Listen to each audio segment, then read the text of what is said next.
এখানে দুখানা সমীকরণ থাকলেও আজ আমি মোট তিনখানা সমীকরণের সঠিক ও সহজ সমাধান কৌশল নিয়ে আলোচনা করব। তোমরা সমাধানেও কত কি শেখার আছে এর 1 নম্বর ক্লাসটি দেখা থাকলে কিছুটা বুঝতে পারবে কেন সঠিক উপায়ে সমাধান কৌশলের কথাটি উল্লেখ করলাম। তো প্রথমেই বলি, এই দুটি সমীকরণকে আগে ফেসবুকে পোস্ট করেছিলাম। তো সেক্ষেত্রে সমাধান করে এটি থেকে x এর নির্দিষ্ট একটি মান নির্ণয় করেছিল, যদিও এটির কোনো সমাধান নেই। আবার এই সমীকরণটির ক্ষেত্রে x এর একটি মাত্র নির্দিষ্ট মান বের করেছিল, যদিও এই সমীকরণটিতে x এর অসংখ্য মান রয়েছে। এটা শুনতে আশ্চর্য লাগলেও তোমরা দেখতে পাবে যে এই সমীকরণটিতে x এর অসংখ্য মান রয়েছে। তো ফেসবুকে যে অ্যান্সার পেয়েছিলাম তার পরিপ্রেক্ষিতে আমি বলছি প্রায় 90% স্টুডেন্টস এগুলির উত্তর ভুল করবে। তো আমি প্রথমেই দেখাচ্ছি এগুলির সমাধান করার জন্য তোমরা সাধারণত কোন কোন স্টেপগুলি করো এবং ওই স্টেপগুলির মধ্যে কোথায় কোথায় ভুলগুলি রয়েছে, তারপরে আমি এগুলির সঠিক সমাধান কৌশলগুলি দেখাচ্ছি। দেখো, এই 1 নম্বর সমস্যাটির ক্ষেত্রে সমাধান করার জন্য তোমরা সাধারণত এই কাজটি করো। কিরকম না, এটি বোথ সাইডে √(x+1 -√(x−1) দিয়ে গুণ করে দাও। তো সেটি করলে এই লেফট হ্যান্ড সাইডটি করণীমুক্ত হয়ে যাবে a + b × a - b সূত্র অনুসারে। তার জন্য লেফট হ্যান্ড সাইডে পাওয়া যাবে x+1 -x−1, যার জন্য এই x গুলি ক্যান্সেল হয়ে যেয়ে লেফট হ্যান্ড সাইডে শুধুমাত্র 2 পড়ে থাকবে, আর রাইট হ্যান্ড সাইডটিতে হয়ে যাবে এই √(x+1 -√(x−1)। অর্থাৎ তোমরা সাধারণত প্রথম স্টেপেতে এই সমীকরণটির বোথ সাইডে এই টার্মটি দিয়ে গুণ করবে, তারপরে তোমরা এই সমীকরণটি নির্ণয় করো। এর পরবর্তী স্টেপে তোমরা কি করো, এই সমীকরণ দুটিকে যোগ করে দাও বা বিয়োগ করে দাও, দিয়ে এখান থেকে হয় √(x+1 এর মান অথবা √(x−1 এর মানটি নির্ণয় করো। তো আমি এই ক্ষেত্রে এই দুটিকে বিয়োগ করে দিচ্ছি। তাহলে এই দুটি সমীকরণকে বিয়োগ করলে এখান থেকে পাওয়া যাবে 2√(x−1 সমান 1 - 2, তার মানে -1। তাহলে এরপরে তোমরা কি করো, বোথ সাইডে বর্গ করে দাও। তাহলে এটি বর্গ করে দিলাম। এইখান থেকে x এর মান নির্ণয় করো, সেক্ষেত্রে x এর মান হবে 5/4। তাহলে এই ক্ষেত্রে এই সমীকরণটির সমাধান হলো x সমান 5/4। কিন্তু এই x সমান 5/4 যদি এই সমীকরণে বসানো যায়, দেখবে x এর এই মানটি এই সমীকরণকে সিদ্ধ করবে না। আমি তোমাদের আগের ক্লাসে উল্লেখ করেছি যে x এর এই মানটি দিয়ে সমীকরণকে সিদ্ধ করানোর আগেই খুব সহজেই বলা যাবে যে x এর এই 5/4 মানটি সম্ভব নয়। দেখো, তোমরা যদি সঠিক উপায়ে এটির সমাধান করতে, তাহলে কিন্তু এই x এর মান 5/4 আসতো না। তার মানে এই স্টেপগুলির মধ্যে কোনো না কোনো জায়গায় ভুল আছে। ভিডিওটি এখানেই পজ করে কমেন্ট বক্সে উত্তর দিবে এই স্টেপগুলির মধ্যে কোন স্টেপটিতে ভুল রয়েছে। তো দেখো, আমি এই স্টেপগুলির মধ্যে একদম প্রাথমিক ভুলটি প্রথমেই বলে ফেলি। আমি আগের ক্লাসে উল্লেখ করেছিলাম, দেখো এই স্টেপ থেকে এই স্টেপে উভয় পক্ষে বর্গ করার ফলে এখানে কিন্তু দুটি কন্ডিশন উঠে যাচ্ছে। সেই কন্ডিশনগুলি কিন্তু এখানে পাশে লিখতে হবে। তাহলে দুটি কন্ডিশনের প্রথম কন্ডিশনটি হলো x-1 is greater than equal to 0, কারণ এটি √এর মধ্যে রয়েছে। তাহলে এই কন্ডিশনটিকে অবশ্যই পাশে লিখতে হবে। এর পাশাপাশি আবার দেখো, লেফট হ্যান্ড সাইডটি greater than equal to 0, সুতরাং রাইট হ্যান্ড সাইডটিকেও greater than equal to 0 হতে হবে। কিন্তু লক্ষ্য করে দেখো, এই -1 কিন্তু <0। তাহলে -1 greater than equal to 0 এটিকে আমরা লিখতে পারবো না।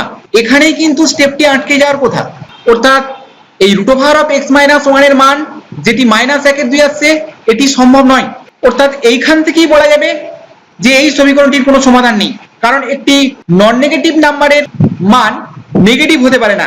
তাছাড়া আরো একটি বিষয় লক্ষ্য করো, আমরা যখন এই সমীকরণটি থেকে এই সমীকরণটি তৈরি করলাম, এক্ষেত্রে দুটি নন নেগেটিভ নাম্বারের সমষ্টি হলো 1। দ্বিতীয় ক্ষেত্রে ওই দুটি নন নেগেটিভ নাম্বারের অন্তর্ফল 2। তাহলে দুটি নন নেগেটিভ নাম্বারের সমষ্টি অপেক্ষা তাদের অন্তর্ফল কখনোই বড় হতে পারে না। অতএব এক্ষেত্রে এই স্টেপটিও করার প্রয়োজন হবে না। শুধুমাত্র এই স্টেপটি থেকেই বলা যাবে যে এই সমীকরণের কোনো সমাধান নেই, কারণ এখান থেকে 1 is less than 2, এই 1 is less than 2 এটি বোঝাবে। দেখো, 1 এর মানটি এখানে বসিয়ে দেওয়া হলো এবং 2 এর এই মানটি বসিয়ে দেওয়া হলো।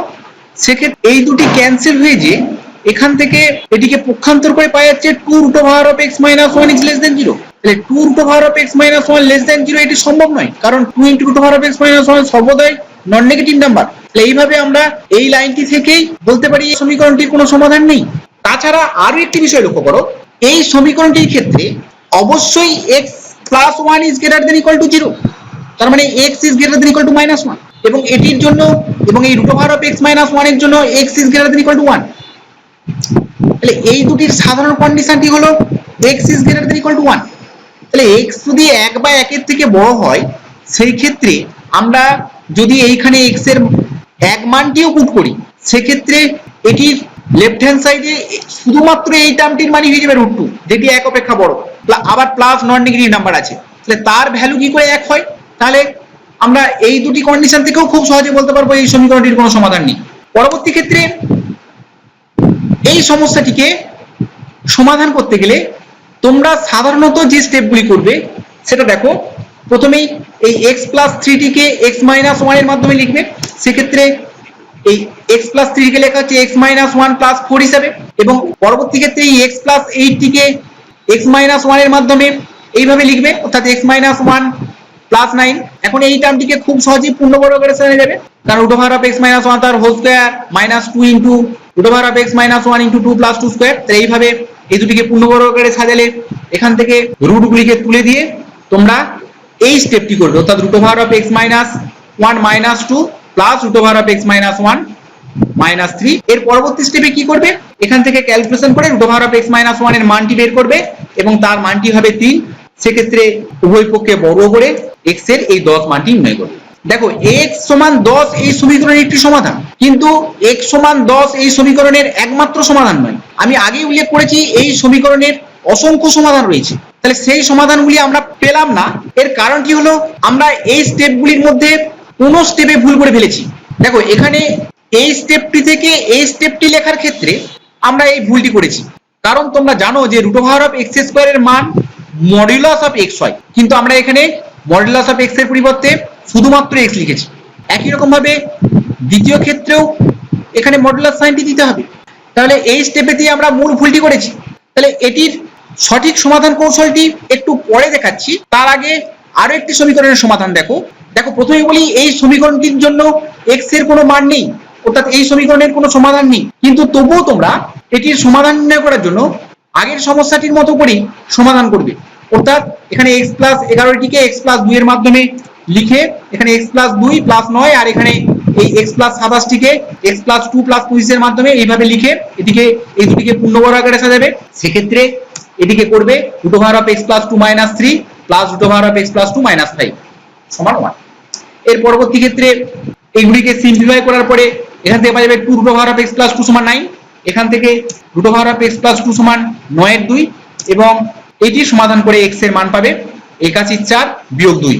এখন দেখো এই 81 বিয়োগ 2 মানটি এই সমীকরণকে কিন্তু সিদ্ধ করবে না, এবং এটি সিদ্ধ করানোর আগেই খুব সহজেই বলা যাবে, কারণ এই স্টেপগুলির মধ্যে তোমরা বুঝতেই পারছো এই স্টেপটিতে ভুল করা হয়েছে। তাহলে এই ক্ষেত্রে এই স্টেপটিতে এখানে এই দুটিতে মডুলাস সাইন পড়বে। তো এই মডুলাস সাইনগুলি দেওয়ার পরে কিভাবে সমাধান করতে হবে সেটি লক্ষ্য করো। এখন আমি সেই আগের সমস্যাটি, অর্থাৎ এই আগের সমস্যাটি সঠিক সমাধান কৌশলটি নিয়ে আলোচনা করি। এটির কিভাবে অসংখ্য সমাধান থেকে লক্ষ্য করো। দেখো এটি সমাধান করার ক্ষেত্রে প্রথমেই আমরা আগের স্টেপটি করছি। প্রথমে আমরা আগের মতন করে ভেঙে নিলাম, পরবর্তী ক্ষেত্রে এখানে এই মডুলাস সাইন দিলাম। এখন এই সমীকরণটি রাইট হ্যান্ড সাইডটিতে 1 রয়েছে এবং লেফট হ্যান্ড সাইডটি দুটি মডুলাসের সমষ্টি। অতএব এই লেফট হ্যান্ড সাইডটিকে একটু সাজিয়ে এইভাবে লিখলাম, অর্থাৎ তোমরা জানো যে modulus of a minus b সমান modulus of b minus a, সেই জন্য এই প্রথমটিকে অপরিবর্তিত রেখে দ্বিতীয়টিকে এইভাবে ঘুরিয়ে নেওয়া হলো। এখন আবার দেখো তোমরা জানো যে modulus of a plus b is less than equal to modulus of a plus modulus of b হয়। তাহলে এটি মডুলাসের একটি গুরুত্বপূর্ণ প্রপার্টি, এটিকে বলা হয় মডুলাসের ট্রায়াঙ্গুলার প্রপার্টি। তাহলে এই ধর্মটি আমরা এখানে কাজে লাগাবো। এক্ষেত্রে যেহেতু লেফট হ্যান্ড সাইডটিতে এই ধরনের টার্ম রয়েছে, অর্থাৎ modulus of a plus modulus of b জাতীয় টার্ম রয়েছে, অতএব এই লেফট হ্যান্ড সাইডটিকে লিখে নেওয়া হলো। সুতরাং এটি গ্রেটার দেন ইকুয়াল টু হবে এই মডুলাস অফ এই দুটির সমষ্টি। তাহলে মডুলাস অফ এই দুটির সমষ্টি মানে এখানে এই দুটি ক্যান্সেল হয়ে যাবে, সেক্ষেত্রে পড়ে থাকবে মডুলাস অফ 3 বিয়োগ 2 মানে মডুলাস অফ 1 মানে 1, অর্থাৎ এই লেফট হ্যান্ড সাইডটির মান সর্বদাই 1 বা 1 এর থেকে বড় হবে। তাহলে এখানে যেহেতু ইকুয়াল সাইনটি হোল্ড করেছে, এখানে গ্রেটার দেন নয় ইকুয়াল সাইনটি হোল্ড করেছে। তোমরা জানো যে এই ইকুয়াল সাইনটি কখন হোল্ড করে? এই ধরনের সমস্যা সংক্রান্ত একটি ভিডিও আমি আগে আপলোড করেছি, এটির লিংক আমি নিচের ডেসক্রিপশন বক্সে দিয়ে দেবো, তোমরা অবশ্যই দেখবে, তাহলে এই বিষয়টি আরো ক্লিয়ার হবে। তাহলে এই ক্ষেত্রে যেহেতু এখানের এই ইকুয়াল টু সাইনটি হোল্ড করেছে, অতএব এইখান থেকে বলা যায় যে এই root over of x minus 1 minus 2 এবং 3 মাইনাস অফ এক্স মাইনাস 1 এরা একই চিহ্নযুক্ত। তাহলে আমরা এই মডুলাসটিকে তুলে খুব সহজেই বলতে পারবো যে এই দুটি ভেরিয়েবল একই চিহ্নযুক্ত, এই দুটি ভেরিয়েবল একই চিহ্নযুক্ত মানে এদের গুণফল is greater than equal to 0। তাহলে এটি গ্রেটার দেন ইকুয়াল টু 0 মানে যদি আমরা এখান থেকে মাইনাস কমন নিয়ে নিই, সেক্ষেত্রে এটি থেকে বলা যাবে যে root over of x minus 1 minus 2 into root over of x minus 1 minus 3 equal to 0। তাহলে এই অসমতার থেকে খুব সহজেই বলা যাবে যে root over of x minus 1 2 ও 3 এর মধ্যবর্তী। তাহলে এখানে যেহেতু সবগুলি ধনাত্মক সংখ্যা, অতএব আমরা এক্ষেত্রে বর্গ করব। তো বর্গ করলে যেহেতু এই x minus 1 greater equal to 0 কন্ডিশনটি উঠে যাবে, অতএব বর্গ করার সাথে সাথে এই কন্ডিশনটিকে লিখে দেবো। অর্থাৎ এখানে এই অসমতাটির প্রত্যেকটিতে বর্গ করা হয়েছে এবং এর সাথে সাথে x minus is greater than equal two 1 টিকে লিখে দেওয়া হবে। তাহলে এইখান থেকে x এর কন্ডিশনটি পাওয়া যাবে x 5 ও 10 এর মধ্যবর্তী। তাহলে x 5 ও 10 এর মধ্যবর্তী এবং x is greater than equal two 1, এদের সাধারণ সমাধানটি হলো x 5 ও 10 এর মধ্যবর্তী। তোমরা এখানে x এর মান 5 ও 10 এর মধ্যবর্তী যে কোনো একটি মান বসিয়ে দেখবে যে এই সমীকরণটি কিন্তু সিদ্ধ হচ্ছে। কারণ লক্ষ্য করে দেখো x 5 ও 10 এর মধ্যবর্তী, এটির অর্থ হলো root over of x minus 1 2 ও 3 এর মধ্যবর্তী। তাহলে root over of x minus 1 2 ও 3 এর মধ্যবর্তী হলে দেখো এই দুটির মধ্যে যদি পক্ষান্তর করা হয়, সেক্ষেত্রে root over of x minus 1 minus 2 is greater than 0। তার মানে এই root over of x minus 1 minus 2 greater than 0 মানে এটি পজিটিভ, অতএব এই মডুলাস সাইনটিকে এখান থেকে তোলা যাবে। আবার এই root over of x minus 1 less than equal to 3, এটা বোঝাচ্ছে এখান থেকে পক্ষান্তর করে 3 minus root over of x minus 1 is greater than equal to 0। অর্থাৎ এই ক্ষেত্রেও আমরা এই মডুলাস সাইনটিকে তুলে দিতে পারবো। তাহলে এই কন্ডিশনে, তার মানে এই কন্ডিশনটি হোল্ড করলে এই মডুলাস অফ সাইনগুলি তুলে দিতে পারবো, এবং সেই ক্ষেত্রে এই root over of x minus 1 আর minus root over of x minus 1 cancel হয়ে যাবে, যার ফলে লেফট হ্যান্ড সাইডটিতে পড়ে থাকবে 3 মাইনাস 2 অর্থাৎ 1। রাইট হ্যান্ড সাইডেও 1 রয়েছে। সুতরাং root over of x minus 1 এর এই রেঞ্জের মধ্যে যে কোনো মানের জন্য এই সমীকরণটি সিদ্ধ হবে।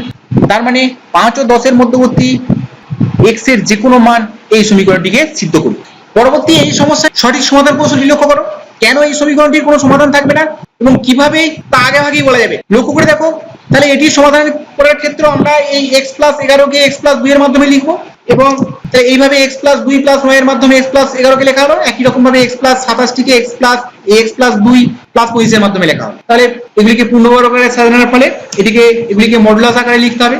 এখন আবার সেই পূর্বের সমস্যার মতো করে এটিকে সাজিয়ে নেওয়া হলো।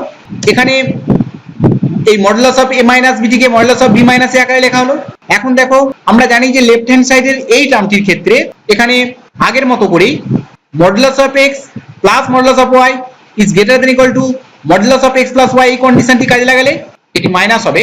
এই কন্ডিশনটি কাজে লাগালে এখানে root over of x plus 2 গুলি ক্যান্সেল হয়ে গিয়ে এটি গ্রেটার দেন ইকুয়াল টু 2 হবে। তাহলে যেহেতু সর্বদাই এই লেফট হ্যান্ড সাইডটি গ্রেটার দেন ইকুয়াল টু 2, কিন্তু রাইট হ্যান্ড সাইডটিতে রয়েছে সমান 1, অতএব এই লেফট হ্যান্ড সাইডটি কখনোই রাইট হ্যান্ড সাইডের সঙ্গে সমান হতে পারে না। অর্থাৎ এটির মান কখনোই 1 হবে না, কারণ লেফট হ্যান্ড সাইডটি সর্বদাই 2 বা 2 এর থেকে বড়, কিন্তু রাইট হ্যান্ড সাইডটির মান 1 রয়েছে, এটি কখনোই সম্ভব নয়। অর্থাৎ এক্ষেত্রে x এর কোনো বাস্তব মানই পাবো না যে ক্ষেত্রে এই সমীকরণটিকে সিদ্ধ করবে।